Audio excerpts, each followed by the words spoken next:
Bonjour, aujourd'hui je vais vous faire une vidéo sur la compétence D24. Adopter les règles en vigueur et se conformer au bon usage du numérique.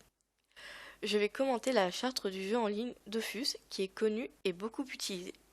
Il est donc important pour les joueurs de prendre en compte le règlement pour un bon savoir-vivre entre eux et aussi pour se protéger eux-mêmes. Donc, il y a des règles et des sanctions pour le jeu Dofus. On va tout de suite commencer par les sanctions et on verra les règles ensuite. Donc, il y a l'avertissement. Donc voilà, c'est une mise en garde envoyée soit par mail ou directement sur le jeu par les modérateurs. Le mute, c'est la privation de parole. Il y a le kick, c'est l'expulsion du jeu pour un temps donné. La suspension temporaire, c'est 3, 7, 15 ou 30 jours. Euh, En fait, c'est une étape qui peut parfois précéder le bannissement définitif du compte. Donc ça dépend de la gravité et de la faute, ou s'il y a même récidive. Il y a la suspension définitive, là, c'est bon, on peut plus jouer, c'est vraiment un bannissement total. Donc là, on va passer à quelques règles. Il y a des règles à respecter pour les comptes, les personnages, pour les noms et les pseudos. Donc bien sûr, les pseudos ne doivent pas être vulgaires et insultants. Il faudrait être anonyme de préférence. Ne pas faire de pub pour une marque. Les noms des personnages doivent aussi ne doivent surtout pas imiter les modérateurs, le nom des modérateurs, ou inciter à la prise de stupéfiants ou autre. Et il est surtout interdit de prêter son compte en raison de divers abus possibles. Donc, un compte, c'est privé. Après, il peut avoir aussi la récupération de données. Et quand on prête son compte, après, s'il y a un problème, on est plus protégé aussi, hein. Donc, il y a aussi des règlements lors des discussions, parce qu'il y a un petit canal pour pouvoir discuter. Donc bien sûr, on évite de faire passer de la publicité ou d'envoyer trop souvent le même message. C'est complètement interdit. Euh, il est interdit d'abuser des caractères spéciaux pour mettre en valeur son message. Tout le monde est au même niveau. Bon, il y a des règles au niveau de l'animation. Bon, rien de très important. Il est important de respecter les autres joueurs, ce qui est tout à fait normal. Donc on évite les arnaques, l'usurpation d'identité, de dévoiler les informations personnelles d'un autre joueur. De manière générale, il est interdit de nuire au bon déroulement du jeu des autres joueurs.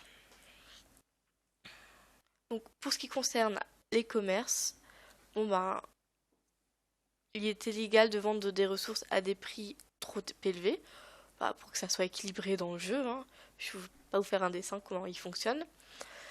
Euh, il est illégal de tricher. Je trouve ça tout à fait normal. Donc on va passer en haut.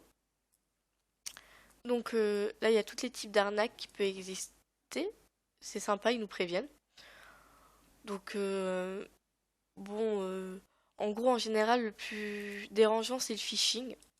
C'est-à-dire, c'est des personnes qui récupèrent des données personnelles du jeu en se faisant passer pour quelqu'un d'autre.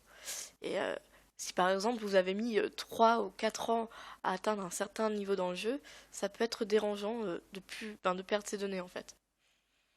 Donc voilà, donc il faut faire très très attention. Et il y a aussi des personnes qui se font passer pour des pour des modérateurs en fait. Donc toujours être vigilant à qui on parle et ne pas donner ses données personnelles en fait trop facilement. Être très très méfiant. Et voilà pour mon commentaire sur le jeu de Dofus. Donc oui, il m'arrive de ne pas respecter toutes les règles. Je confirme. Donc souvent sur le canal, quand je parle avec un ami, je m'amuse parfois à lui envoyer 15 fois le même message, mais juste pour l'embêter. C'est vrai que là, c'est pas très sympa de ma part. Ou sinon, parfois, je prête aussi mon compte, et je l'avoue, à ma petite sœur, qui aime bien aussi le jeu. Donc oui, je respecte pas. Après, ce sont des personnes proches et je vais pas le prêter à n'importe qui. Donc oui, il y a certaines règles auxquelles on peut pas trop faire attention tout le temps. Donc maintenant, je vais revenir sur la compétence globale et parler de la D24 et des spasmes plus particulièrement. Donc les spasmes, ce sont des courriers ou des SMS indésirables. Ça peut prendre plusieurs formes et c'est souvent à des fins publicitaires, mais peuvent aussi entraîner des escroqueries, la diffusion de contenus pornographiques ou l'insertion d'un virus. Il y a d'autres raisons, mais ça, ce sont les principales. Comment s'en protéger? Donc évitez de répondre. De toute façon, si vous y répondez, l'adresse mail n'est pas valide en général. Ne pas hésiter à dénoncer les spasmes, en parler autour de vous et surtout les placer en courrier indésirable. Trier ces messages et mails régulièrement pour pas se confondre un mail qui est tout à fait conforme avec un spasme. Et il est possible d'installer un logiciel anti-spam. Alors, par contre, c'est une liste qui n'est pas exhaustive du tout. Il y a encore d'autres façons de se protéger.